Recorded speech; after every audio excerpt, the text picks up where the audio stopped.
Climate change is an intersectional issue, and I'm going to tell you why. Hi, I'm Jean McCarthy. I'm the National Climate Advisor for President Biden. Make sure you keep bugging the heck out of us old dudes so we do the right thing.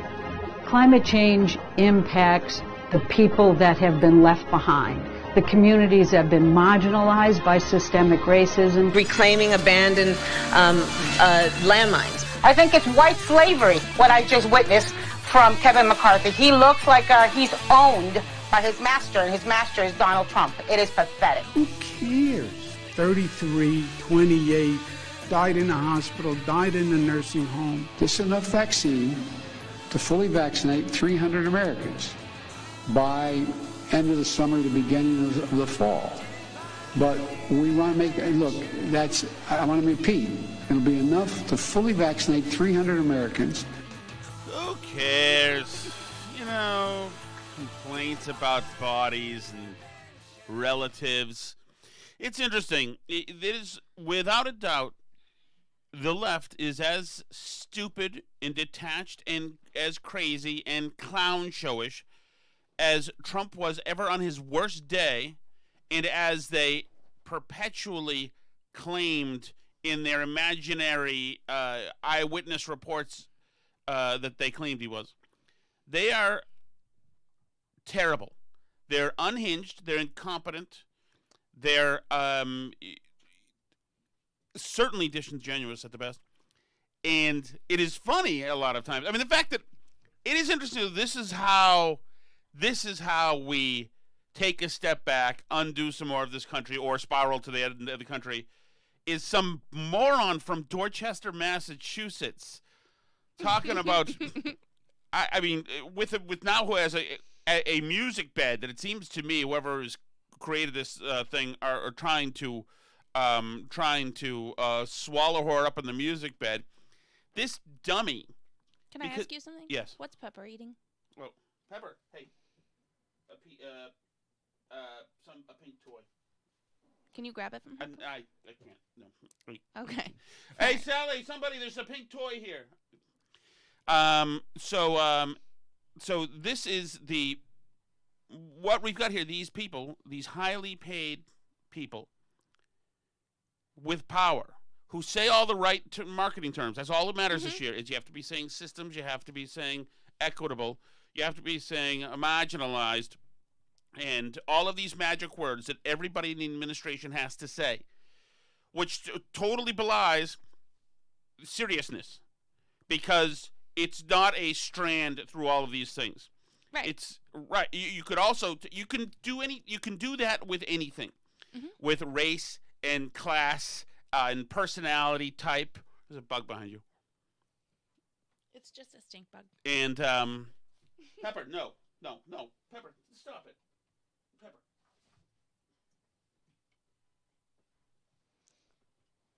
Mainly for Pepper's health. No, it's not why I did it. And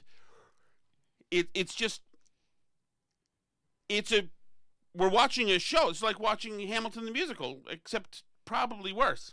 This is I would say we're watching Veep mostly. It's all make pretend. It's all make pretend. Systems and this and that and food apartheid.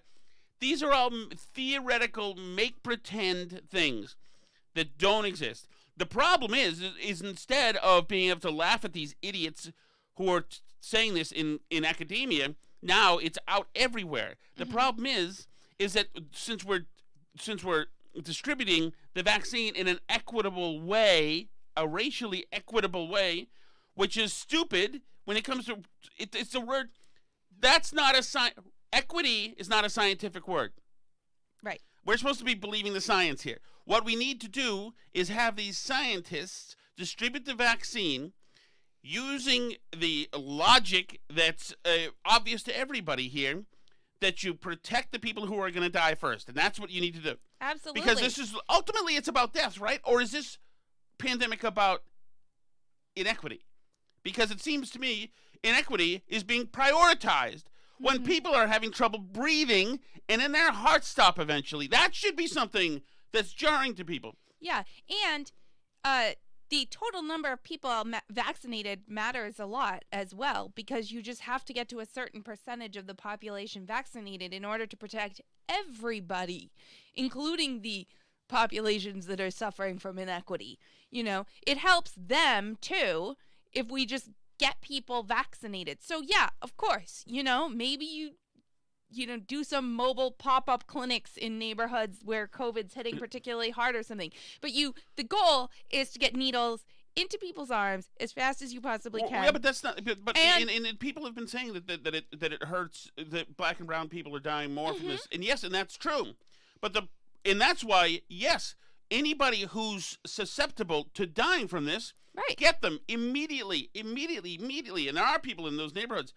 But you don't go looking for black and brown people of any age and of any vulnerability to make good, because we had slavery for 200 years. Right, and you especially don't prevent another person from being vaccinated. And that's what's happening. Because... So literally right now, Alice, I'm sorry for jumping all over you. Literally right now,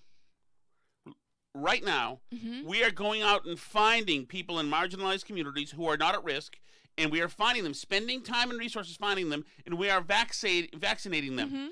When we could be vaccinating brown and black people who are at risk, elderly black people and brown people, and saving their lives. But we're not, because we're playing some frigging stupid intersectional game of woke 2021. Right. All this, and people will die because of this. The very people you're supposed to be, you're telling us you're trying to save, marginalized people, will die from this, for God damn it. And this is the same thing that they did last summer. We had to go and have these big carnivals in the streets and destroy the cities because, inequity and inequality and police brutality, etc. And in the name of doing that, you've made the lives of black people in those cities horrible. You've spiked the crime rate. You've made it easier and more likely that they're going to get shot in the streets now. Yay! Feel good about that. Yeah, and specifically, like, on the vaccine rollout thing, I'm just struck by, there was this story, I think it was Washington, in Seattle, where they had a freezer failure, so a bunch of vaccine was going to expire in the next couple hours, so they just, like, put out a distress signal, and were just like, anybody who wants it, come get vaccinated, and in, like, a couple hours, they vaccinated hundreds of people, and they didn't waste a single dose, and a lot of people are like, yay, what a feel-good story, and I just kind of wanted to be like, why isn't that what we're doing anyway? Like, if we can vaccinate that fast, why are we sitting around here letting idiotic bureaucrats be in the way of people being vaccinated? Oh, some people might jump the line. You know what? Like, just Israel has like 30% of their population vaccinated. If you're up to that level, it's going to help everybody. You know, and the states that are doing the best job right now, you've got Alaska, West Virginia, Connecticut, New Mexico, North Dakota, Oklahoma, D.C., South Dakota are the top states. Massachusetts ranks 40th in the country because we have people who are so concerned with equity that they're preventing people from getting vaccines. Right, and they say it, they proudly say it, yes, we're going to do this wrong, and we're slower right now in the name of racial equality. We're going to do this wrong.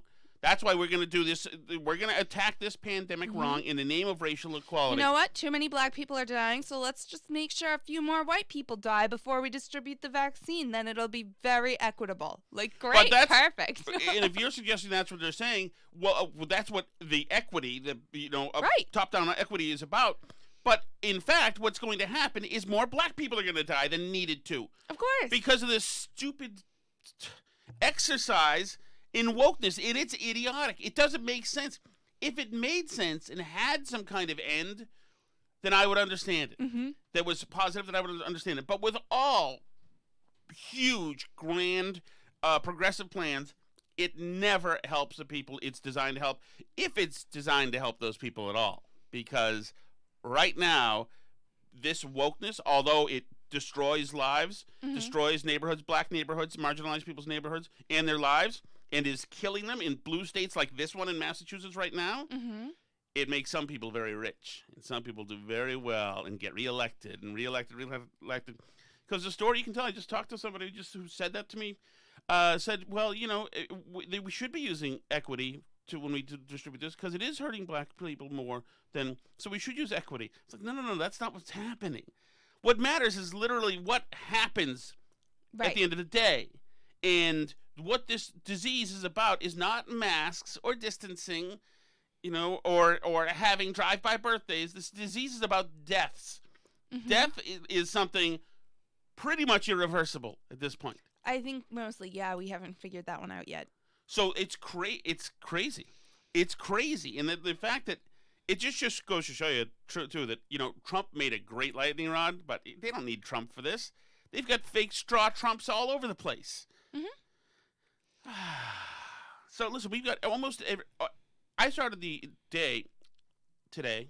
Hello, everyone, by the way. Happy Sunday. I started the day today with grabbing audio, and almost everything I got had race in it. And I thought, there's nothing you people can say without race. There's nothing. Imagine they had to give arguments without saying race, or without using these buzzwords that are just words, without saying white supremacy, racist, equity, inequity. Imagine, because these words are, nuanced and contextualized, and, they're all parts of theories. This is all about, it's in really, you know what else you could do? You could tie everything into gravity.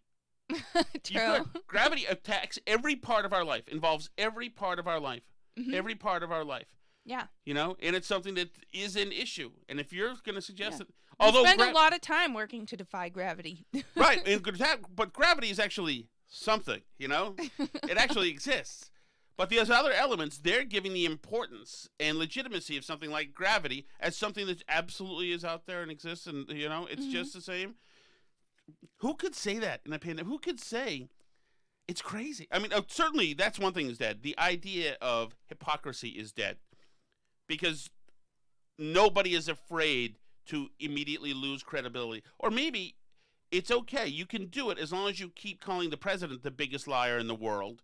Then you can be as hypocritical as you want because he's bigger. And so I don't know. But to have Gene McCarthy from .av running anything in this administration is stupid. Climate change is an intersectional issue, and I'm going to tell you why.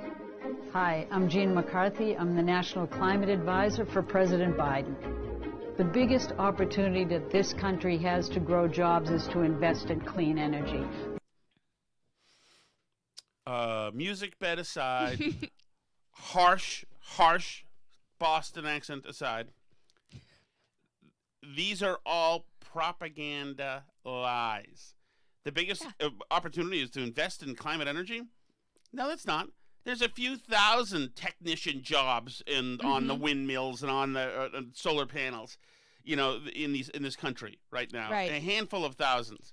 And you look to what supposedly the inspiration for this is, like the Green New Deal, right? The original New Deal, and you think about the types of projects that FDR put people to work doing, and it was all like infrastructure. Yeah, infrastructure, stuff that existed, sometimes like art things like murals or whatever, but they were things that existed already at the time. He didn't go, you know what, we're going to invent nuclear power and have 1,000 million jobs in nuclear power before, like, anybody had ever sat down and tried to figure out if this was a viable thing. You're right. No, but now we're being offered, like I'm offered essentially a middle management job in a green hydrogen distribution center already. None of that stuff exists at all. You can't find it anywhere. It hasn't happened yet. But they're already, John Kerry mentioned green hydrogen already, which is essentially the off gas that all these turbines are going to create. Theoretically, these are all theoretical jobs.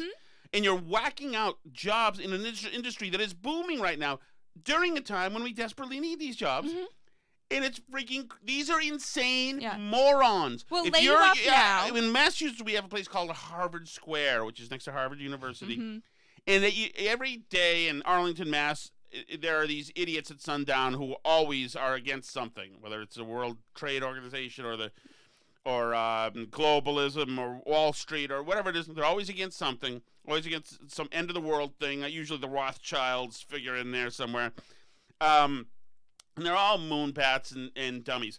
This entire left of this country, now those are these people. In this Biden agenda, this is a true believer agenda. This idea of like how much does he want to be a moderate? He is not, nothing about what he's doing is moderate. This is extreme stuff right now. And he's put extremists in charge of the levers. And they found this. The very solutions that we need to deploy to fix climate change are going to be the solutions that we need to grow our economy again. We're talking about good jobs, good paying union jobs, and meeting the needs of individuals all across this country in every community. Climate change is a racial justice issue because it exacerbates the challenges and How convenient. I'm not playing anymore of this moron. I can't do it. I can't. You're not to the best part yet, though. I can't play the fuck. I'm sorry. I can't play the freaking best part because I'm going to go freaking nuts. When she says dude, she said dude in the presser the other day, too. Dude, I need you. Do you want me to play the thing? I want you to play Gina McCarthy. Frig. This is so bad for people to hear. Climate change is an intersectional issue, and I'm going to tell you why. Hi, I'm Gina McCarthy. I'm the National Climate Advisor for President Biden. The biggest opportunity that this country has to grow jobs is to invest in clean energy. The very solutions that we need to deploy to fix climate change are going to be the solutions that we need to grow our economy again. We're talking about good jobs, good paying union jobs, and meeting the needs of individuals all across this country in every community. Climate change is a racial justice issue because it exacerbates the challenges in the communities that have been left behind. It goes after the very same communities that pollution has held back and racism has held back. Holy Jesus Christ, I can't do it. I can't to serve those communities. Climate change is to also about elevate racism. Them. Young people have the big stake in the issue of climate change and what we do or don't do, because it's your future that's at stake. Which is the exciting part of today, is that the youth are not sitting on the sidelines. They're speaking up. And the best way to get their parents to move is for them to demand change. We want young people engaged. We want them to vote as soon as they can. There's so much that you can do. But make sure you keep bugging the heck out of us old dudes so we do the right thing. Climate change impacts the people that have been left behind. The communities that have been marginalized by systemic racism. Were you just marginalized? I've been marginalized by Gene McCarthy's accent now. Is it Gene or Gina? She said Gene. I don't know. Sorry. What. But I cannot. So I actually find that kind of dark, though, the idea that she's demanding children pressure their parents to do something about climate change. Us old dudes.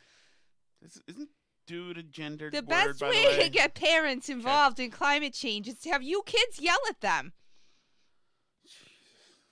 I find that actually like kind of weird and dystopian. then just the whole idea. I don't know. I guess it's convenient for them that all their priorities help each other, so they never have to make any trade-offs, right? Like, this whack job should not be assistant shift manager at Feline's basement at any point, even now. Incredible. It's not incredible. It's fine. But that should be, if there was any show like a live comedy show every Saturday night or something, you would have somebody playing that person and saying, just play it straight. Play it just like she's talking. If Trump had anyone like that, the comedy shows would have had a feeding frenzy. But it's not just in the accent. You can call me being a jerk for the accent, whatever. Fine, I'm willing to take that character hit. It's worth it. But the words that she's saying are divisive. They are not factual, and they are made to manipulate people and to softly bully people into taking a position. Right. That Gene McCarthy's telling them is a moral imperative position, and that is toxicity. You know, it's something that comes in all sorts of packages, and this happens to be a diminutive Dorchester package, but this is bad stuff that we're hearing from her, and from all of them. But I mean, this administration, the left is filled with these. Anybody who's saying the words, the inequity and systemic and all that stuff, they mean harm. They are not talking. They do. They are not. Their policy. Their policy. Goals. Yeah, I think Objectives.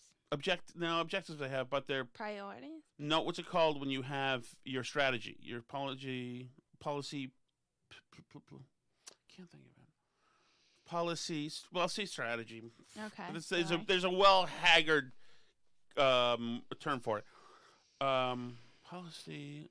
What's that called in use? Policy solution. Agenda. No, policy. Things with a P, I think. Policy. I don't know. I'll get it. Okay. But their strategies they're not made to help. You can see, all you have to do is look at this summer to know what they wanted to do, and they gained political power in cities where they already had political power, and they've had the police now detach, and it's resulted in a worse situation for the very people they said they were helping. And you saw it all this summer, and the media lied about it, and Ali Velshi, et cetera, said, everything's calm here, it's fine, and they've destroyed the city, and they'll never blame themselves for destroying those cities. But it's absolutely them. And this climate thing, to attack the climate, there is a way to talk about the climate and to talk about reversing temperature trends. If there is a way. I was just and the broader issues too, like clean water, clean air.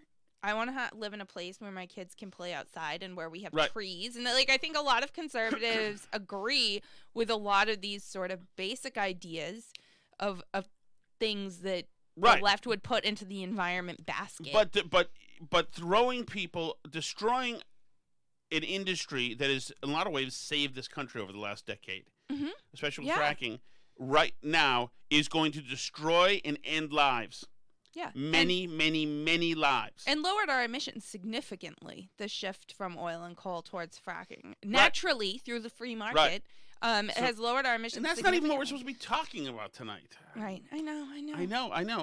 But I just loved that video, so. I know. So this guy's been, this is Neil Crabtree. This is the guy who's just thrown out of work from the Keystone Pipeline. He wrote a big Facebook post. He was on Fox News. Well, I mean, the president was able to, put us out of work by signing a piece of paper, but I'm the one that had to look these people in the eye and tell them they didn't have a job anymore. So if I got a little emotional, I think that's only human. How hard is it in your area to replace a job that you lose on the Keystone Pipeline? Well, I come from a small town in Arkansas, and unless you farm, there's not a whole lot of opportunity. So I chose this career, and we go all over the country, and we depend on these projects to, provide a living for our families. And I don't know what I'm going to do right now. It's tough. The people in Washington are not concerned with that guy. He's a persona that doesn't exist. Go make solar panels. Yeah, it's fine. Suck it up. Should have gotten an education. Should have lied. Learn to code. Should have lied on your resume and your college application and become an important person like this person. We live in America today where a typical white family has 8 times the wealth of a typical black family and 5 times the wealth of a typical Latinx. How many times the wealth of a typical white family does this person have, I wonder? And how many times the wealth of a typical Native American does she have, I wonder? The people with the identity that she stole to make all this money. And this person is considered acceptable in society? This vile thing, Liz Warren? Jesus Christ. Family. Gaps that haven't budged in decades. Now, Dr. Rouse, you have... No, you're not hearing from Dr. Ralph. I don't care. Dr. Ralph says systems, racism, inequity, intersectionality, privilege, okay? You get it. You've heard it all before. It's all the same. Yep, and her proposal that she's proposing in that video, if I recall, is that we make mortgages more available on the basis of diversity categories, correct? Isn't that what that video is? I can't remember which one is not, which one isn't. I know that we're supposed to be separating races now in everything we do.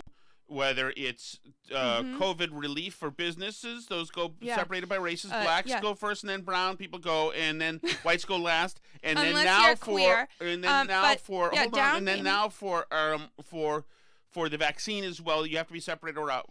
Put blacks over here, the brown people over there, and the whites over there, and then make the whites go last over there. That's perfect. Then feel good about separating races or segregating races like that, and picking winners and losers. That seems to have given us a great legacy already.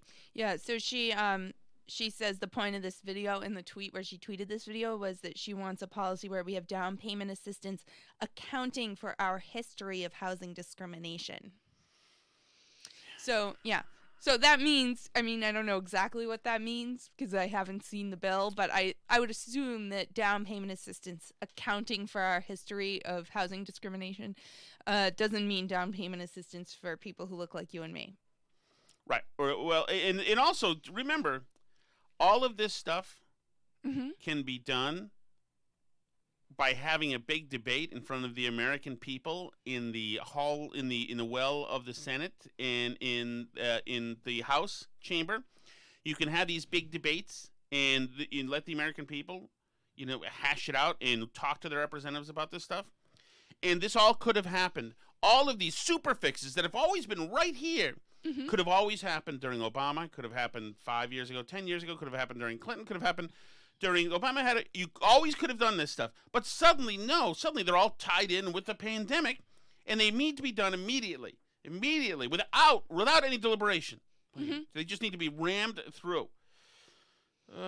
Yeah, so, and in the category of the pandemic assistance, which is still being worked on, Biden had pledged initially to kind of work on that bill in a bipartisan way to see if he could get Republicans on board with a package, given that, there were Republicans who wanted to do the $2,000 checks when Trump was there. And, now they have more Democrats in the Senate, so they should, in theory, be able to do something here.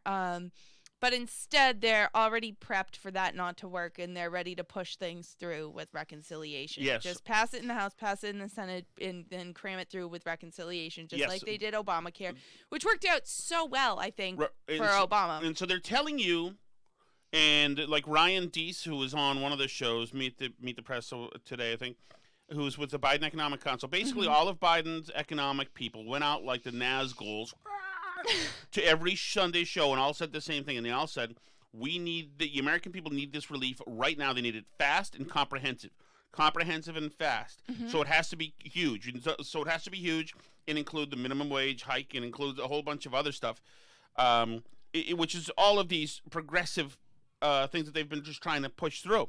Right. Does a minimum wage hike help when there's a small business crisis and huge job loss from restaurants and small stores and things like that? Right, it would destroy them, obviously. So there's a whole bunch of things that they're trying to push this in. They don't want the checks targeted. They want huge checks everywhere. They want the states to be bailed out, which is part of the huge racket. They want to give away millions of dollars to the unions who are shaking them down again, who still won't go to school. Doesn't matter. This is a sick, huge bear of a bill that's disgusting and would harm. When you said the minimum wage, you would be putting out of their misery businesses that have just hung on. They would be dead. It's a disgusting, and it's a bill it's a divisive bill. Remember unity, uniting? No. But it doesn't matter. The capos, the lieutenants have been set out all day today, canvassing every show, saying it. We need this to be fast, and we need it right now. This needs to be fast. It needs to be done right now. We are in a unique moment of economic crisis, and we need comprehensive and fast and comprehensive. It requires a unique response for everybody to come together. This is a unique crisis. It's a unique health crisis, a unique economic crisis. Everybody needs to come together. Wow, that seems like a non sequitur to what he's saying, but okay. And it's one that calls on all of us to work together with the speed that we need to put a comprehensive response in place. Just before you and I got started in this interview, a group of 10 Republicans put out a letter. You've probably just been alerted to it yourself, Essentially 10 Republicans, which we know is what you would need to avoid a filibuster and do this without having to use a parliamentary maneuver. They are going to unveil their framework for a COVID relief plan tomorrow, and they're requesting a meeting with President Biden. Your reaction? Well, we've been engaging with members of Congress from both parties, and that's not true. The 14 people who wanted to compromise, who actually, with this group, said that they have not engaged or called or contacted any Democrat or Republican. In both houses over the course of the last week or two. We'll continue to do that as we go forward. And the president has said repeatedly he is open to ideas, wherever they may come, that we could improve upon the approach to actually tackling this crisis. What he's uncompromising about is the need to move with speed on a comprehensive approach here. We have a virus crisis. We have an economic crisis. We have to get shots in people's arms. We have to get the schools reopened so that parents can go back to work. The fact that they can say that with a straight face, there's your cynical politics. When you talk about people wanting to drain the swamp, and how could people vote for somebody with orange hair who's a jerk like Trump? That's how. Because this guy, this frigging crook, this corrupt weasel is working with this administration, who's working with the unions who put them there. This administration works for the unions in many ways, and all the Democrats do, and they're pretending. And the union said no, and the administration said you should get back to school. The CDC says you should. The union said no, you better get us more money in this bill before we even think about it. And the Democrats said okay. So now they're coming back to you and saying we have to make sure the schools are cleaned and sanitized, as if that's not something that could have already happened. Somehow the private schools all got cleaned and sanitized. This is remarkable. Yeah, they managed to stay open. It's weird. This is the DC dangerous, old, dirty, corrupt politics. It might sound better than the way Trump says it, and some of his people said it, but this is the pernicious, disgusting DC way. So, but now here's the trick, because they need 100% of Democrats to do this through reconciliation. They can't lose anybody. And, you know, they have Manchin, they have Sinema, who are kind of very committed to being, we have Darth Vader in the podcast today. Okay, thank you. They have Manchin and they have Sinema, who are committed to being more bipartisan. Particularly Manchin has been trying to make this bipartisan stuff happen. And a lot of people are getting annoyed that they feel Biden's not even trying to take the bipartisan option, trying to work with any Republicans. You know, that he is planning to go essentially straight to reconciliation, and it's my way or the highway. And they can't lose Manchin or Sinema. And we'll get to that beautiful thing in just a couple of minutes here. So they're not just hitting the big Sunday shows. That's all my teases. Oh yeah, well said. So this is Ryan Deese talking to Chuck Todd, and Ryan Deese is one of the Economic Council henchmen. And we need to provide direct relief to families and businesses across the country who are really struggling here. So we need to act comprehensively, and we need to act with speed. But we're going to continue. Of course, this would not be speedy. If you're going to do this big, huge, comprehensive, big bill, the relief would come probably in a month to a month and a half. And also, there's no reason to think you need to act comprehensively. You could vote on the checks this week. You know, you could do the business bailouts the week after. You could do, before them all, the funding for vaccinations. You could do it tomorrow morning. Right. I mean, for God's sake. Why not? If there are, there's like, I don't know how many percent. We'll say 36% of this thing, maybe 50% of this thing, both Democrats and Republicans agree on. Nobody has a problem with getting money for vaccines. We could vote on that tomorrow, but no, they're attaching it to these pet projects because to them, they don't have a pandemic. They're not serious about it. They never were serious about it. It's just, you know what today is right now? Today to them is Sunday night. Tomorrow morning, or by the time you're listening to this, it's to them, it's not Pandemic Monday, it's just Monday. And it's business as usual. It's about getting power. To have conversations as we go forward. Oh, why can't you do both? There was this idea proposed, and the White House Press Secretary Jen Psaki seemed to shoot it down. But let me ask you about it here, which is this idea. Look, you're preparing the groundwork for budget reconciliation. You know there is parts of your $2 trillion plan that does have bipartisan support. Maybe there's basically the money for vaccinations, the direct checks with some means testing. There's probably a $1 trillion deal you could do with 60 votes. Why not do that and then get the rest of it through budget reconciliation? Since the timing, it wouldn't, I don't think, have a timing problem here, would it? We have a real urgency to act, and to act comprehensively. You know, the $15 minimum wage can't wait. We can't vote on that separately. We need to shoot small businesses in the head as soon as possible. We have the real needs to act. And act the idea that they're all given these talking points, the bullet points. And I want you to use the words, guys. Act comprehensively fast. Speed. Act comprehensively fast. We're losing, we're seeing 1 million people added to the unemployment insurance rolls each week. So we'd like to add 20 million more. And we need to act comprehensively. One thing we've learned of the past 11 months is a piecemeal approach where we try to tackle one element of this and wait and see on the rest is not a recipe for success. Wait, when did we try this? When did we do a piecemeal approach on this? You didn't do any approach on this. You waited till after the election. There were no approaches because your guy didn't win yet. So we need to move forward comprehensively, and we need to move forward with speed. And anybody else who said those words that many times, remember, it was the Trump administration. Wow, that's a liar. That's a liar. This guy is saying this again and again and again. This is a propaganda. Comprehensively and with speed, incomprehensively and with speed. That's his job. Chuck Todd asked question 1. This guy veers off into comprehensively and with speed. And listen, I understand politicians doublespeak is nothing new, and they use these weasel words, these terms all the time on both sides. But I'm told that we have a problem. We have a pandemic here.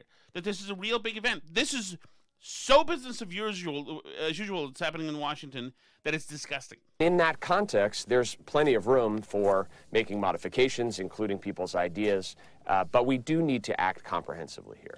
How much more do you think the government's going to have to pump in after you pass your COVID relief bill? Well, the goal in putting together the American Rescue Plan here was to look at what is it going to take to finally have a comprehensive approach to getting us to the other side of this crisis. The real question we have to focus on is, what is the cost of not acting now? Wow, geez, that was deep. That was deep.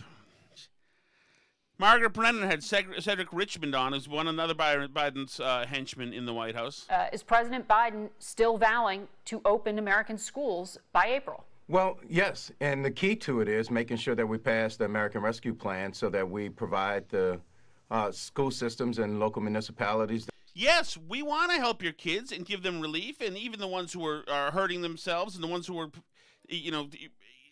emotionally, taking hit after hit, every day that they're not in school. We want to help them if the Republicans pass our huge comprehensive bill fast. The ability to open schools safely, and we think that if we invest in the resources to make it safe, schools should reopen. But that... What a canard. The schools have gotten plenty of money. Plenty of money. This is not about schools opening, making schools safe whatsoever. No. Whatsoever. This is the transmission rate in schools is incredibly low regardless. And nobody, if somebody's at risk, they don't have to teach. Right. Likely wouldn't. Everybody knows, even on the left, the media is trying to tell them, stop saying this stuff about giving the schools money because everybody knows that the unions are just pushing you guys around. The teachers' unions have been horrific.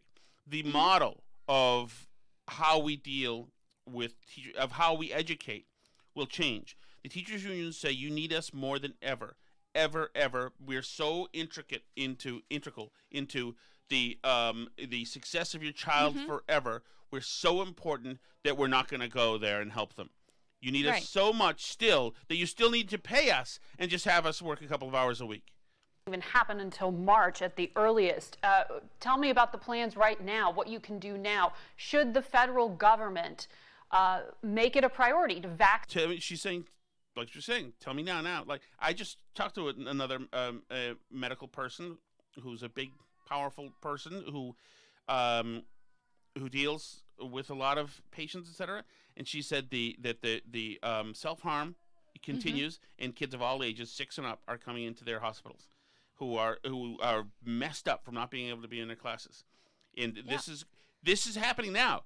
I thought in order to help, why is our plan, our equitable plan to fix the pandemic damage, to have businesses hurt, people die, and mental health to be cratering for millions of And Americans. then I love all the teachers unions go like, well, I love that, like, us dying isn't as important as the fact that you don't want to watch your own kids. Like, no, my problem is that I don't want to keep paying you for thousands of full-time jobs when you're not doing anything for me right now. You know, that's the problem. Or instruct governors to push them towards the head of the line as essential workers. Look, I think you see us doing everything humanly possible to make sure we ramp up vaccinations. We're delivering another 1.6 million to the states every week, so we bumped up the order. We just purchased another 200 million vaccinations. Equitably, though, you know, we're doing everything possible as long as we do this social justice,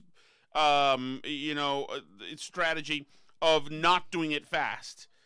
But signaling that we're down with the wokeness, and so that we can vaccinate the whole 300 million adults that we need to do. And so we're going to keep pushing. We're going to keep sending the vaccines to the states and asking the states to hurry up and make sure that they get them all out.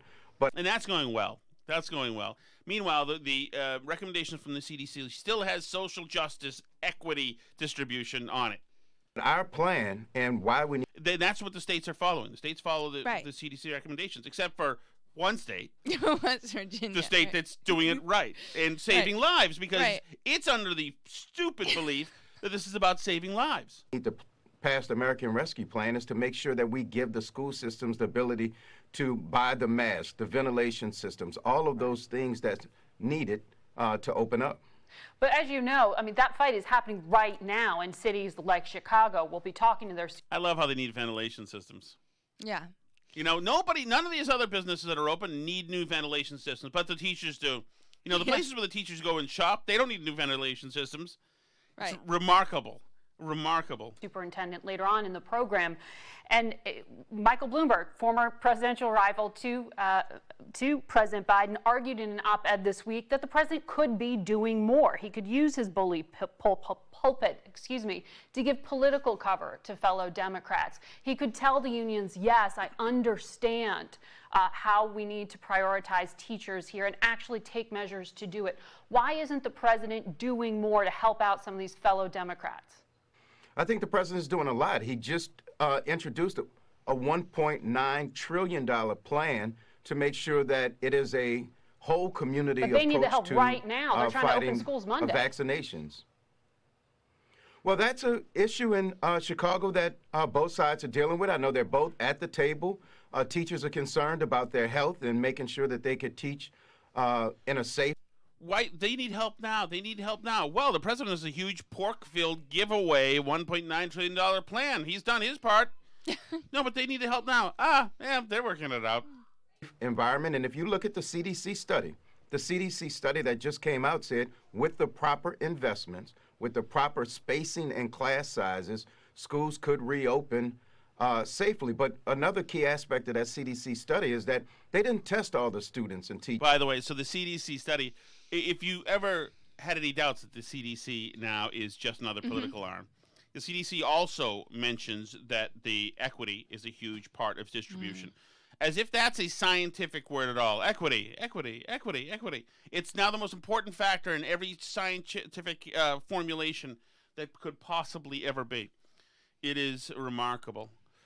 How can I help you, Sally? Just saying hi? Yes. Okay. Nice to see you. Nice to see you. And you see Pepper over there for the first time. Pepper making be on camera, I think, right? Yeah, I'm not sure. She was on camera. Now she's like below though. So Joe Biden did weigh in. I felt that his numbers estimate of vaccination seemed a little low, but you can be the judge. Not in hand yet, but ordered. We expect these additional 200 million doses to be delivered this summer. And some of it will begin to come in early summer, but by the midsummer that this vaccine will be there. And the order, and that increases the total vaccine order in the United States by 50%, from 400 million order to 600 million. This is enough vaccine to fully vaccinate 300 Americans by That's Dixville Notch. Let's see. Doesn't seem like Chop. quite enough. End of the summer, the beginning of the fall. But we want to make, look, I want to repeat, it'll be enough to fully vaccinate 300 Americans. So 300 Americans, hopefully that's done with equity, those 300 people. Now, if you're wondering, you remember last week we had Anthony Fauci. Does double masking work? Is it effective? You know, it likely does because, I mean, this is a physical covering to prevent droplets and virus to get in. So if you have a physical covering with one layer, you put another layer on, it just makes common sense that it likely would be more effective. And that's the reason why you see people either double masking or doing a version of an N95. Well, there you go. Good. So double masking works. Dr. Michael Osterholm was on with Chuck Todd today. And Doctor talked to us about double masking. You're a little concerned about some of the double masking ideas. What do you do if you don't have a K95 mask to use?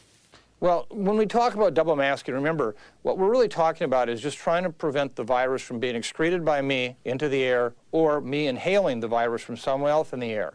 And it's both a function of face fit and face filtration.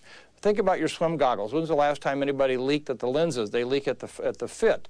And so what we're concerned about is that many of these face cloth coverings do have already compromised fit or filtration capacity. If you add on another mask, you may actually make it tougher for the air to move through the two cloth area, and then at that point it causes more air to actually leak around the sides, which actually enhances your ability to get infected. So I'm not saying that some couldn't be used in a better way, but at the same time there are many that you may do more harm. Okay. So, it seems like they're not a good idea. And this guy, Mo Osterholm, explained that to us. So a little bit, a couple of hours ago, Anthony Fauci, once again, double masking. There are many people who feel, you know, if you really want to have an extra little bit of protection, maybe I should put 2 masks on. There's nothing wrong with that, but there's no data that indicates that that is going to make a difference. And that's the reason why the CDC has not changed the recommendation. Double masking doesn't work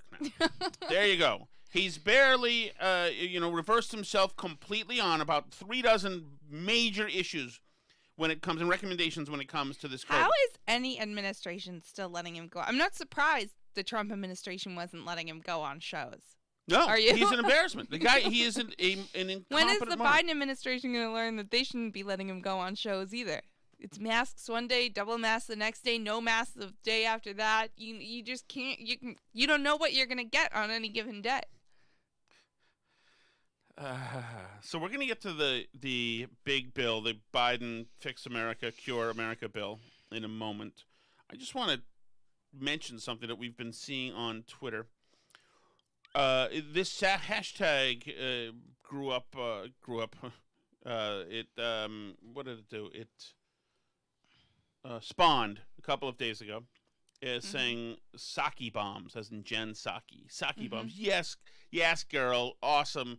Psaki just dunked on reporters, and so it's a beverage too. That's sake. A sake bomb. Yeah, like an Irish car bomb, but with sake. Like, really? Yeah, like sake bombs. That's why that's the joke. Oh, really? I didn't know that. I mean, to make an Irish car bomb has whiskey in it. The sake is wine. I think the sake is what goes in the shot. Into I don't know. I haven't had one, but it is a beverage. I'll look it up for you. Yeah, I'm angry about sake bombs. So here's the thing. So people are saying, yes, Slay Queen, she's dunking in the media, and she was asked about the GameStop thing a couple of days ago, and she was asked if Janet Yellen should recuse herself because Yellen took money, speaking fees, from one of these companies, one of these hedge funds. Is that right? Mm-hmm. Okay. So here she is. And I had a follow-up on the markets and everything that's happening with GameStop. You did mention, I believe, yesterday that the Treasury Secretary is monitoring the situation and she's kind of on top of it. There have been some kind of concerns about her previous engagements with Citadel and speaking fees that she has received from Citadel. Are there any plans to have her recuse herself from advising the president on GameStop and the whole Robinhood situation? Well, just to be clear, what I said was that we have the Treasury Secretary is now confirmed. Obviously, we have a broad economic team. The SEC put out a statement yesterday that I referred to, but I don't think I have anything more for you on it, other than to say, separate from the GameStop issue, the Secretary of Treasury is one of the world-renowned experts on markets, on the economy. Shouldn't be a surprise to anyone she was paid to give her perspective and advice before she came into office. Okay, so not answering that question. First feline updates. Oh, geez, hold on. To the executive orders, the questions we were discussing at the start. So I'm still trying to sort of reconcile this. You know, it's a little. Wait. Yeah. So a sake bomb is the sake. Oh, here we go. And I had a follow up on the markets and everything that's happening with GameStop. You did mention, I believe, yesterday. Oh, sorry, please. So anyway, Saki also, another person asked her about the GameStop thing, and she said, what the president's worried about is right now is jobs. That's his number one thing, and she closed and slams the book and walks away. So she's been doing these things where she's dunking on reporters. But the problem is that these reporters are friendly reporters. Yeah. They're asking her friendly questions. So asking about Janet, I mean, not quite what's Biden's favorite ice cream flavor. No, but close. But, these are not almost. These are not questions. These are not juicy questions that are Right. trying to trip her up. And so this is all friendly fire on her own fan base here. So this idea of her simply avoiding answering questions because, one, she's avoiding being forthright because the truth could be harmful for you to hear the administration, or two, she doesn't know. This is not dunking on anybody. This is her simply either being non-transparent or incompetent. So I just want to put, I grabbed around cuts here. I want to put this to bed that something good is happening here. This is your own person dodging easy questions. The administration should probably have an opinion and a position on the GameStop thing. Because because it was like the biggest story in America last week. Well, right. And also it comes to a value judgment. What is important? The free will of a bunch of Americans who want to legally enter the stock market that's been cornered by establishment Wall Street people forever, and then being excommunicated by the platform that yeah. I mean, and to be fair, Robinhood probably had to shut down that trading not because they were trying to save hedge funds necessarily, but because they literally couldn't cover the trades anymore. Sure, like, but financially, the thing is, they've been going around begging for right. money to investors because they can't. But the fact that there's no answer whatsoever, that they're not going to entertain it, and that his priority is jobs, thank you, as Saki walks away, suggests that the administration is being influenced by Wall Street folks. Yeah. And there's no doubt that they have a lot of sway, and a lot of those Wall Street people are now working in the administration, or the administration simply hasn't read the news. Yeah, but these are things seems like it, honestly. Because she seemed like surprised anyone would bring that up. I haven't brought up GameStop specifically, but I'm sure you can ask Janet Yellen. She's a woman, by the way. Right. And we played that the other day. I wish I had that, but I screwed up and got But the a wrong sake bomb is where you put a shot glass of sake into a beer. First feline. Oh, sorry. That's such a zillennial or millennial thing. I think it's a millennial thing. That is disgraceful. Sake's wine, because you're putting wine into a beer? Yeah, it's a beer cocktail. Oh God, what a bunch of wusses. That is pathetic. Well, maybe we'll have one on the next burn A barrel. sake bomb, Alice? The shot of sake is dropped into the beer, causing it to fizz violently. Ooh. The drink should be consumed immediately. Causing it to fizz violently. It's funny what fizzes violently. For style points, you balance the shot of I can- sake on top of chopsticks on top I of can the put glass. a Lego into a beer and will fizz violently. There's nothing happening with a sake bomb. That's not allowed anymore. If you're listening right now, please make sure nobody in your perimeter does sake bombs. Have some pride, America. Okay, so what's happening is the Biden administration's trying to push this huge bill in, this huge giveaway bill in that's going to jolt up the minimum wage. It's going to end oil and energy leases on federal lands, which are going to cause cost tens of thousands of jobs, if not more, and to do all sorts of stuff like that, and giveaways to blue states who have spent money on crooked, corrupt pension systems and other dumb projects. It's a big giveaway. That's what it is. They want it done, so they're threatening to use the what's it called? Reconciliation, which is what you do on a budget bill or a tax bill, essentially, because you can reconcile it. In other words, just have 51 votes, and because you can't hold up the economy. Ideally, this reconciliation was a way to have a simple majority because you needed budget bills to get passed to fund the economy. Yeah. So now they're going to use that under this bill where, you would think that ending oil drilling somewhere wouldn't be a tax bill, but there's going to be budget items in there. So they're threatening to do it. To do that, you got to sway a senator or two. Yeah, you have to make sure they can't lose one Democrat because they have 50 votes and then Kamala's the tiebreaker. Right. So there's one problematic senator. 1.5. Okay, but for our let me let you tell the story. For our purposes, right now it's Joe Manchin. Right now it's Joe Manchin. And Joe Manchin has been working hard of West Virginia has been trying hard to get a bipartisan solution to this. He's indicated that he's a little hesitant on the relief checks going to people who make over $300,000 a year. He wants that to be lowered a little bit. So he's trying to work with Republicans and then get them on board and have something bipartisan pass. And so I think the Biden administration was feeling like maybe he wasn't going to be on board with just going straight to reconciliation, and he might want to negotiate a little more with his Republican colleagues to try and get something passed. So they decided it was time to up the pressure a little bit on Joe Manchin and make sure he would come with them on their reconciliation project. So the idea was to have Kamala Harris, parachute into West Virginia to the airwaves and undermine him by influencing West Virginians behind his back. To love the bill and need it passed right now. So she gets involved with WSAZ in West Virginia, and they say, by the way, the vice president wants to do an interview. So the reporter says, okay. Yeah, and this so is like if Boston 25 got an interview with the president, vice president of the United States. They put Kamala on the air, and here she is. Employment, of course, during the pandemic has been a major issue, as you've touched on. Adding to that uncertainty, people in traditional energy jobs have concerns about the Biden administration's clean energy plan.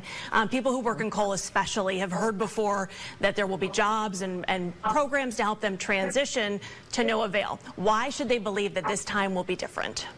Okay, they've been burned before. Why will this be different? Kamala, take it away. Well, first of all, let me say that the president has been very clear that this is not about any existing leases in terms of coal and what we're doing in terms of oil and coal and federal lands. This is about what we need to do going forward to create more jobs. The president feels very strongly that us getting rid of all of those jobs are about creating more jobs, you see, West Virginia. When we are thinking about saving our environment, when you talk to him about climate change, the first thing that he talks about is job creation. This is a big Biden administration saying. The first thing, to me, it means jobs. And so it's job creation around investing in American manufacturing, job creation in terms of investing in American infrastructure and building back up American infrastructure, job creation around, for example, all of those skilled workers who are in the coal industry. By the way, I'm not grinding ice or anything. That's not a sound in the TV package of people hard at work in oil jobs. And transferring those skills to what we need to do in terms of dealing with reclaiming abandoned landmines. Seems like an odd energy job creator, but that's fine. There's going to be landmine removal now is one of the odd... Big one in West Virginia. One of the odd ancillary... the great mining of West Virginia of 1914 has yet to be undone, but the Biden intends to tackle it. We need to do around... Why should they put faith in you and the president? Because we have faith in the American people. Jesus. Oh, good. That's a good policy point there. Thanks for the detail.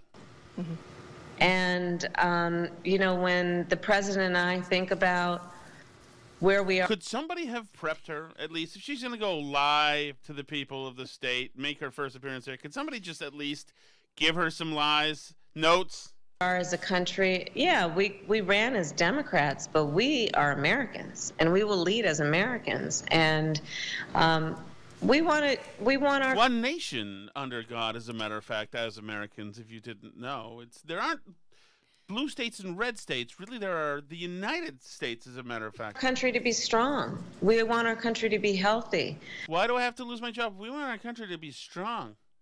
Thank you. We want our children to thrive. And that's the bottom line. And that's why they can thrive better when daddy's out of work. So doing this. And so, listen, we are here to support you. And the reason I am here in West Virginia talking with you. You know what this sounds like to me? This part of this interview? This is when she is, with one hand, signaling to her communications person to get on the phone with the producer of that station and tell them to wrap this freaking thing up. I am done here. I have nothing more to say. She's making this gesture. Yes, come on. I am running in circles here. Is because everybody matters, whether you voted for us or not, that the election is over. And now is the time to support the American people, to lead, to lift people up, and to say, hello, neighbor. We're all in this together. We're all in it together. So just coincidentally, the reason she's here in West Virginia, she's just doing a canvass of all local TV stations. I mean, when the station got the call that they were like, because they say later in the show, like, oh, we didn't seek out this interview. The White House called us and asked us to interview Kamala. Like, they must have been freaking out, that local news station. Like, oh my gosh, the vice president wants to do an exclusive interview with WSAV TV3 West Virginia. Like, right. Imagine. When was the last time you saw the vice president on your local news at 11? No, well, yeah. And it's just coincidentally, she just wanted to say hello, neighbor, to the good people of West Virginia and explain to them the importance of the very important bill that they're trying to pass. Waiting to go on, saying, like, what do I say to these yahoos? Do they... I mean, I can't believe Joe's making me do this. I'm not in this for this. I was on Vogue twice in a row. I'm not reclaiming abandoned landmines. Well, I mean I don't think we can all agree that would be an important thing to do. All right, so then the next day, what do you got going on there? Will that mute everything that you need to not be muted? No. I just want to make sure. No, it won't. Sorry, I'm being attacked there. So the next day, they catch up with Joe Manchin. I'm just going to play the news package from the same station here. They catch up with Joe Manchin, who's now had, unbeknownst to him, the Vice President of the United States secretly sneak around and speak to his constituents. Our interview with the Vice President Kamala Harris last night drew some national attention. Today, the White House answering questions about the Vice President's appearances on two television stations, one in Arizona and the other right here, WSAZ. As News Channel 3's Amanda Barron reports, the interview even took Senator Joe Manchin by surprise. Democratic U.S. Senator Joe Manchin spent time Friday checking out one of West Virginia's COVID-19 vaccination clinics, just a day after Vice President Kamala Harris joined WSAZ for an exclusive interview to talk about the proposed American Rescue Plan. I saw it. I couldn't believe it. No one called me. We're going to try to find a bipartisan pathway for it. I think we need to, but we need to work together. I saw it. I couldn't believe it. No one called me. Nice play, Biden administration. Good thinking to try to Bigfoot Joe Manchin. I'm sure you've made a friend. That's not a way of working together, what was done. In addition to an interview with us, the vice president spoke with a station in Arizona. We want to make the case to the American people across the country. This was a way to do exactly that. Why those states specifically? I think she'll do a number of more regional calls and regional interviews, as will other members of the team. The American Rescue Plan. Yeah. Why did she pick the two states with the two moderate Democrat senators to do the first two local news interviews by a sitting vice president in the history of America? I mean, Why those two states? Oh, she's just, coincidentally. So much truth from Jen Psaki right there. That was absolutely the truth. Weird. She's calling every tiny market news station, as a matter of fact. I think Worcester, Mass. will be next. It is remarkable. Would give $1,400 checks to essentially every American. Senator Manchin believes those payments should be targeted. We met with his economic team, and they put out what they wanted. We said, just show us the figures, because people need to know. We want to help everybody that needs help. But if a person's making $250,000 or $300,000, I don't think they're in much as need as a person making 40 or 50 that's been okay. That's all I've said. So the game is on. We'll see how this pans out. But nice play, Team Biden. That was really, thank God, a really stable administration is in there. I know. So he's not trying to intimidate their political allies or anything. Thank God we're sticking with norms. That's absolutely normal of somebody of the same party to do that to somebody who dares to have a brain in their head. So quickly, before we're already over time by here, but I want to get to a last few things first. All right. First of all, on the funny side, Brian Williams on MSNBC was having along the idea. Well, okay. So we're on the topic of House Minority Leader Kevin McCarthy going down to see Trump in Mar-a-Lago. So what happens is, it's all uproar that he's kissing the ring of Trump, etc. And it is an interesting conversation that we'll probably talk about more tomorrow. So Brian Williams it talks about it with a panel, including Bill Kristol, and then they go to what is supposed to be, I believe, video of Trump with Kevin McCarthy, and this is what happens. Out of this meeting today between McCarthy and Trump, will watch it and react on the other side. I love you. You complete me. And I'm just as... Just shut up. You had me at hello. You're hearing Jerry Maguire, obviously. Hello. Obviously, we have rolled the wrong clip, and we were sold a bill of goods here. I thought this was going to be of the McCarthy and Trump meeting, and someone's going to be, of course, in big trouble. So Barrett's out of this. Someone's in big trouble. Someone trying to throw down on Trump didn't let Brian know he was going to do it, or something like that. But that was wonderful. Here's Andrew Cuomo taking very seriously, and I thought he was very contrite about his mishandling of the nursing home deaths in this state. A third of all deaths in this nation are from nursing homes. New York State, we're only about 28% only, but we're below the national average in number of deaths in nursing homes. But who cares? 33, 28, died in a hospital, died in a nursing home. They died. It's over, who cares? And I dealt with the loss of my father. From COVID? In a nursing home? Oh, my God. Yeah, you didn't deal with your death of your father because some moron, idiot governor sent the otherwise healthy father to die in a nursing home. He died 5 years ago because he was old. The pain is so incredible. Wait, no. You don't get to share in this particular piece of pain, my friend.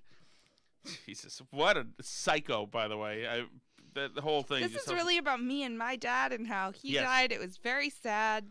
Back to the Kevin McCarthy stuff. Anna Navarro of CNN, who's just a dumb, but this is her, of course, 2021 take, because this is how stupid we have to be on CNN. Well, this has been, I think, such a sad week for the Republican Party, because this is a time when they had a chance to get rid of the cross that they've been bearing with Donald Trump, who has divided the party and opened it up for all sorts of nut jobs to come into the party. Instead, what we see is Kevin McCarthy, who has been all over the place, going down, making a pilgrimage to, I guess, what's going to become now the Republican Mecca. I call it Far-a-Lago. And by the way, she calls it Far-a-Lago. Because it's far away? Is that? It's from Mar-a-Lago. She calls it Far-a-Lago. She thought of that. Obviously, if this were a normal world, the executive producer would call up to the program director or whoever runs this and say, just let Anna know that we don't need her anymore after this because we're not the network of Mar-a-Lago. I heard Olivia Nuzzi. I saw Olivia Nuzzi and some other people on Twitter talking about how there's a string of whackings of extra correspondence for all these cable shows because the Trump boom is over in cable news. Right.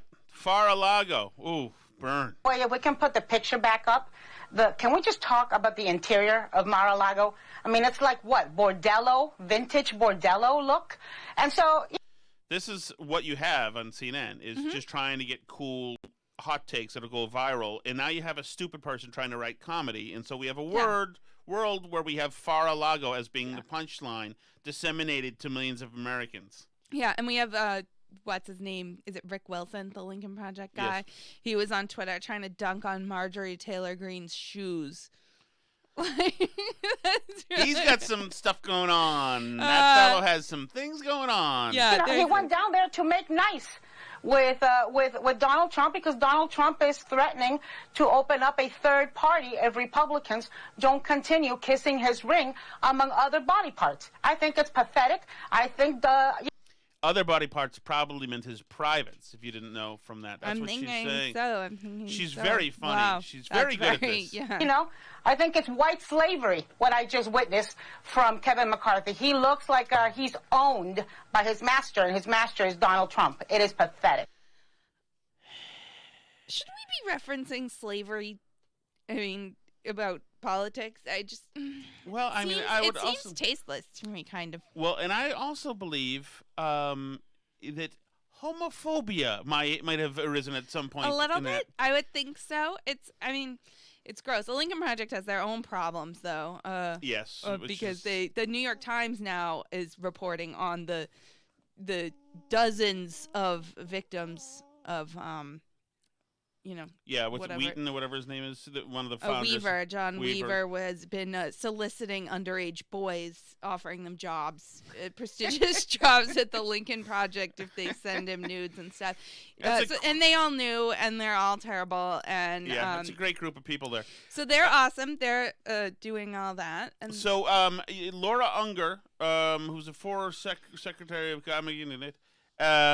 She's former SEC person under Obama, has her own take on the Gamergate situation that happened with the GameStop situation where these guys, a bunch of people on Reddit went in and dared to day trade like the guys, hedge fund people. It really puts a lot of question about the integrity of the market, right? And it really kind of, everybody's scratching their heads over this. What should happen? The integrity of the market. Mm-hmm. Isn't that wonderful? What is the right thing to do to control this or stop this? Not unlike what we saw on January 6th at the Capitol, right? If you don't have the police in there at the right time, things go a little crazy. And that's kind of feels like what's happening with this. Much different, much lesser degree. It's financial harm, not... It's kind of like, but not at all like... Yeah, somebody said in her ear, like, you can't compare people getting shot at the Capitol to losing money in the stock market. Personal bodily harm. But certainly that's the same kind of, platform-created frenzy that people are operating under. And these are very trying times. No, so the to finish the metaphor, it would be, to be honest, these guys are supposed to be victimized. Mm-hmm. The Reddit people are supposed to go in and lose. They're supposed to be the people getting stomped on by people with antlers and stuff like that. But they didn't. Yeah, and they that refused upset to. People in the hedge fund companies that had made a lot of money previously, so they took a loss. And so they called timeout, and they demanded that the rules be changed immediately, and they were. And I hope the lawsuits are through the freaking ionosphere. Well, they probably won't be because all those people had to sign arbitration clauses when they signed up for the Robinhood app.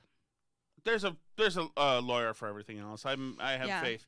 Martha Raddatz yells at Asa Hutchinson, who's the governor of he's Louisiana, Arkansas. Right? Arkansas. She yells at him over who's the cool woman? Marjorie Taylor Greene. Marjorie Taylor Greene. Trump loyalist Marjorie Taylor Greene. She's long embraced conspiracy theories like QAnon, voiced support for executing Nancy Pelosi. Is she fit to serve, and should she be on the Education Committee?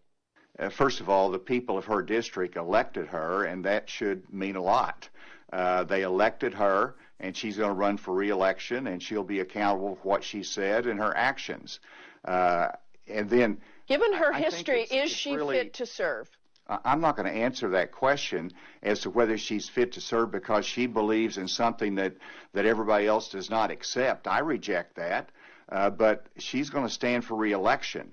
I don't think we ought to punish people from a disciplinary standpoint, a party standpoint, because they think something a little bit different. We need to not start primarying everyone just because we don't like how they handled things during the last 2 or 3 weeks post-election. But let's Governor, focus on you our say ideas you and our shouldn't policies. go after someone because they think of something a little bit different. She believes in conspiracy theories, that they're pedophiles running Washington. That's not just a little bit different. I reject that, and I would not vote for her. I would not vote for her. The second question is, should the House of Representatives make a disciplinary call on her? I'm not going to get in the middle of that. They're going to have to make that judgment.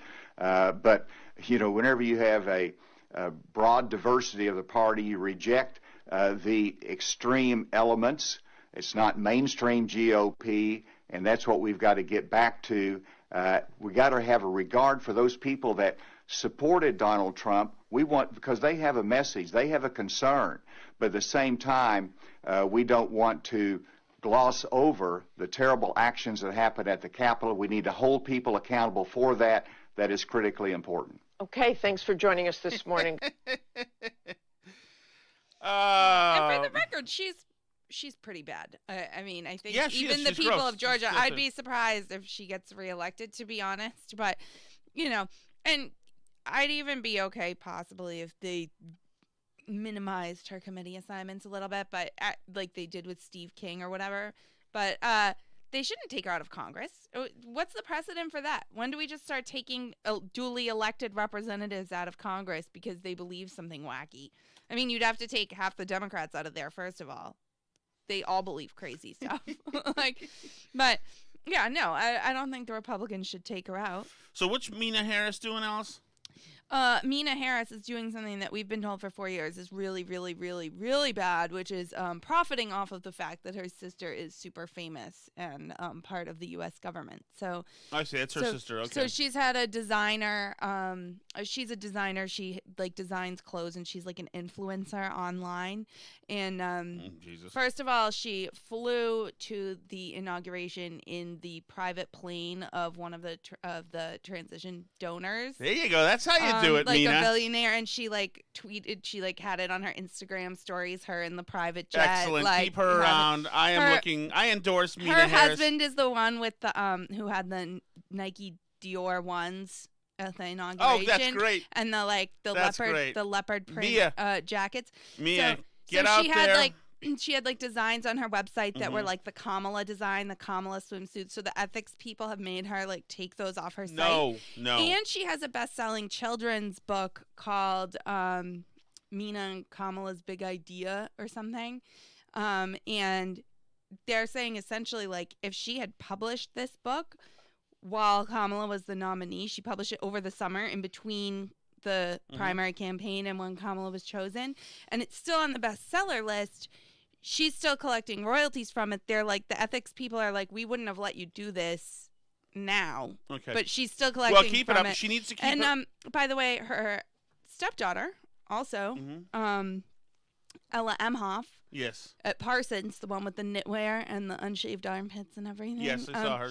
Yes.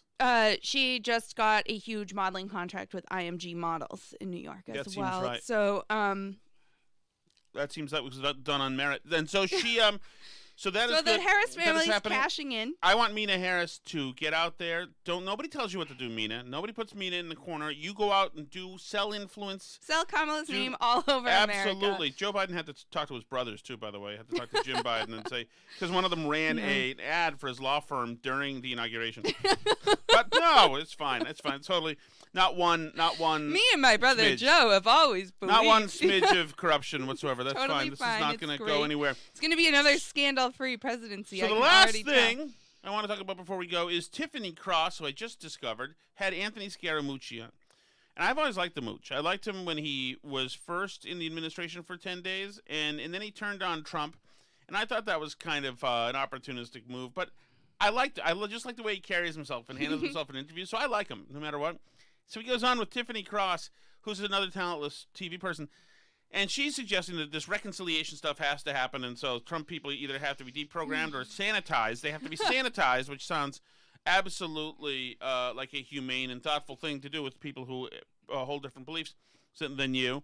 And she goes after the Mooch. Anthony, I do want to start with you here because honestly, for all intents and purposes, if we look at a collection of sound bites from you, you were radicalized. And I want to hear how you became unradicalized. Let's start with some old sound from you. That's another hack politician. You call Donald Trump a hack? He's a hack politician. I'll tell you who he's going to be president of. You can tell Donald I said this, the Queens County Bullies Association. I think he's got some of the best political instincts in the world and perhaps in history. But I love the president, and I'm very, very loyal to the president. And I love the mission that the president has. He's genuinely a wonderful human being. So, Anthony, we just saw that. I have not been quiet about the fact that I don't want to be a part of this effort to sanitize people who rocked really hard with Trump and then thought better of it later. But because, as we just saw, you appear to have been radicalized by the MAGA party, I'm curious what's your advice on how we unradicalize people who have drank the Kool-Aid, so to speak? So Tiffany, first of all, I wasn't radicalized. I was a standard garden variety Republican, and many standard garden variety Republicans got trapped in the same dilemma that I was in. So was not radicalized. And I think you're making a mistake about the whole sanitization thing because you've got 74 million people that voted for Mr. Trump, and not all of them are hardcore MAGA people. There's probably 40 or 50 million people that we need to create an off-ramp for so that we can unite and heal the country. So if you go in that direction with that high sanctimony and that high moral righteousness, I think it's going to be very damaging for the country going forward. You're going to keep the country. Now, he's absolutely right, of course, because these are people, there's no shame in having voted for Donald Trump. No. You believed in one of the two candidates. Donald Trump had ideas, had accomplishments, as a matter of fact, and he was absolutely reasonable. Obviously, he was a different cat with tweeting and all that stuff, but, that was, you factor that in. A lot of thoughtful people voted for Trump. A lot of people do it again, and to suggest that anything that happened because of Trump, including the Capitol attack and et cetera, that somehow there has to be a reckoning for that. Now we're suddenly, everything that happens during a presidential administration has to be filtered and has to result in some kind of reparation from the voter who dared to do it personally. We must repent. Right. So how does that work? How do we when get Bernie got the sanitized? people shot, what happens there? When Obama took away people's health care, what happens there? For all the bad things that happened. The fact And not that just Bernie. It's not just Bernie who has to repent for his rhetoric. Every one of these people has been terrible. And so all the terrible things that happened, all these administrations. So who do I get to sanitize for all that? So this is BS. The way she's talking is also freaking dangerous. You're unhumaning a whole group of people. Sanitize them. How do we sanitize them? They weren't in ISIS. They voted for a different candidate. Because they don't believe the things you believe, Tiffany Cross. If it's high sanctimony or high moral righteousness, fair enough, but I don't know if it's high sanctimony or high moral righteousness. Right now that well, let me say, Anthony. All right, you're gonna talk over me. Go ahead. Well, let me just say, I think you're not that going to let me Trump. speak, but go ahead. No, you'll have an opportunity to speak. I know you love the camera. I think that there is a lot of people, there's this desire to want to sanitize people who rocked with. I know you love the camera. You invited him on. Yeah. Dummy. This president, but quite truthfully, we always knew who Donald Trump was. He was very clear about that on the campaign trail. So this is someone that you still opted to align yourself with. You still opted. We always knew that he was a guy who designed golf courses and owned hotels around the world and was a successful businessman and had a reality TV show. We always knew that. So how dare you be attracted to that? I mean, he was an outsider politically with new and different ideas who cared about the culture being changed and statues and PC language. We always knew that. Now, how dare you fall for that? To go out there and advocate for him, you still opted to join the administration. So if you weren't radicalized, were you an opportunist? And if so, what happens when the next opportunity presents itself? So, I got something wrong about Mr. Trump. I thought at age 70 that he was going to be a transformative politician and a post-partisan politician. I got that wrong. As I tell my kids, if you get something wrong, you admit you're wrong. It's okay to get something wrong, Tiffany. It's not okay to stay wrong. 2 years ago, I said there's something wrong with the guy. And for 24 months, I worked very hard on making sure that he didn't get reelected. I put a lot of money up in that, a lot of effort. I like the camera almost as much as you like the camera. And I went out and did tremendous amounts of media advocacy against him. And we built a coalition that defeated him. So I'm not exactly sure where you're coming from on this. What do you want to do with these people, the 74 million people that voted for Mr. Trump? Would you like to hive them off the country and ship them out into the Atlantic Ocean? What would you like to do with them, Tiffany? Yeah, so I think it's just really important that we have very honest conversations about where we are as a country. And quite frankly, Trump never hid his misogyny. He never hid his racism. He never hid his xenophobia. So it's always interesting to me when there's this coalition of people who try to sanitize folks. By the way, if we always knew who he was about Trump, then do we always knew who he was about Biden? And his particular stance on race and predators and people beyond the pale. Do we always know who he was, too? Such as yourself, and present them as though, we forgive you. Are you trying to so that was the intention of the question. I am certainly not trying to sanitize you. I just wanted to give you an opportunity to figure out why. Sure, I just wanted to give you the opportunity because you did seem like you were radicalized. It wasn't a secret about who. You did seem like you were radicalized. I mean, you seemed like that 80 other million people in America who we all assume are radicalized because they can't have a point or anything. He was. But I do want to turn to you, Nathan, because I think that you can offer my whole point. Just answer the question. Are you trying to when you get a show, invite me on and I'll happily come answer your questions. But I want to talk about these actual races because... Damn, nice. Just dunked all over him there. Nice burn. She is a dumb, and he is not a dumb, even regardless of what you think of it. I have reached out to him today. He has responded. I think we will be speaking to him tomorrow, which is Monday. And I just want to talk about this idea that people need to be sanitized, and they're coming for you in these, we need these reconciliation squads to ask you exactly what you were thinking and re-educate you. It is a little odd. I tell you, if you were hearing this stuff, this kind of language, the climate it creates, I believe, is one of anxiety and division. But, they're off the clock now. The media is off the clock.